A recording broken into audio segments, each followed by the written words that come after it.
Hello everyone. So some interesting videos were shared last night, which are said to show the failed launch of a Russian ballistic missile towards Odessa, seen in the videos playing now. Reports say that this missile was launched from Crimea towards Odessa and about halfway through the flight lost stability and crashed, presumably in the Black Sea because we don't have a video or photos of an impact on the ground.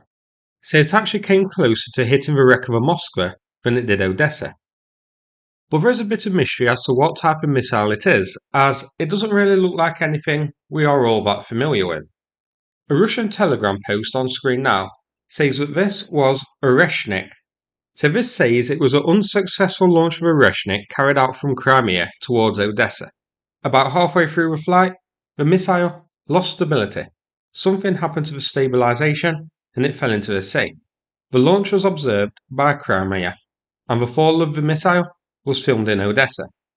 So, is this true and this is really Oreshnik? First, very briefly, let's go through what Oreshnik is.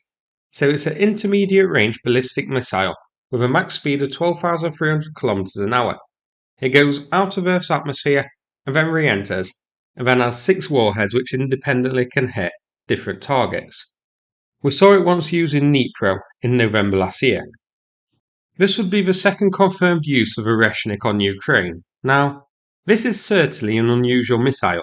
It doesn't look like what we see typically with Caliber, Iskander, or others. But I don't think it's Oreshnik. First of all, whilst we don't know the exact range of Oreshnik, it's said to be between 2,500 and 5,000 kilometers. So, these are long-range missiles. The one that hit Dnipro was launched from Kasputin Yar training base shown here, about 750 kilometers from Dnipro. Even at its furthest point in Crimea, it's just 460 kilometers or so away. I can't see Russia launching an Oreshnik from here in Odessa. Also, last time, if I remember right, Russia closed airspace in the area of the launch and issued a warning to the US in advance, which was put online to US civilians and that sort of thing to expect it. No such thing happened here, so that doesn't seem to be the case. So, what is it if not Oreshnik? And I don't know, to be honest. The altitude here suggests it's some sort of high altitude, high speed missile. So, not a cruise missile like Caliber or KH-101. And it doesn't resemble anything I've seen from Iskander. Nobody really seems to know for sure what this is. So, something new maybe? A test launch of a new missile which went a bit Pete Tong. I was wondering if it might be a failed S-300 or S-400, either trying to intercept a high altitude target of Ukraine, such as maybe a high altitude spotter and recon drone, and failing, or an attempt to use one in a surface to surface role as Russia has done in the past. But I haven't seen a video of a failed S-400 launch like this though. But they would be launched from Crimea, but they don't reach this altitude.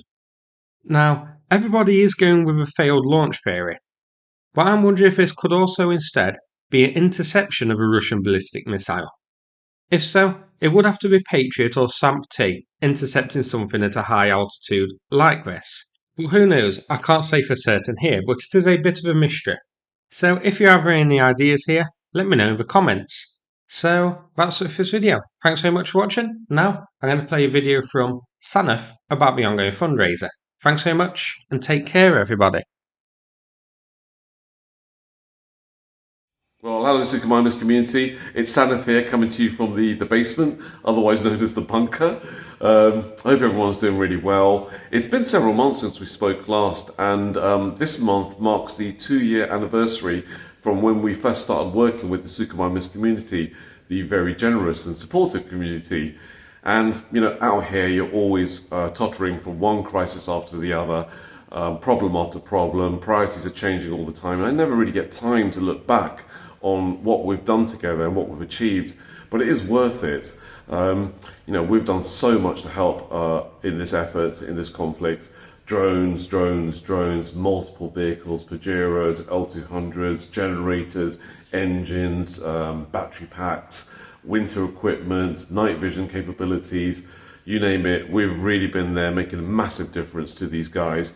And over the course of time, all your donations, large and small, they've added up incrementally to make a massive difference in this conflict and shape things according to how we want them to emerge. Now, I've hit a bit of a problem here. We've hit a bit of a problem. We recently lost a couple of vehicles. They lasted multiple years. I think that one of them lasted 2 years and the other one like 18 months. So they've done a lot of work and they've seen the hotter spots of this conflict. But yeah, we're really stuck now because we need to try and get a couple of vehicles, 3 vehicles ideally, over the line and delivered to the guys as soon as possible. And of course, vehicles are the hardest part of this project because it's not like buying something online and just delivering it. Anything that can go wrong will go wrong with vehicles. On top of that, they have a 1,000-mile journey from the west of Europe to Ukraine.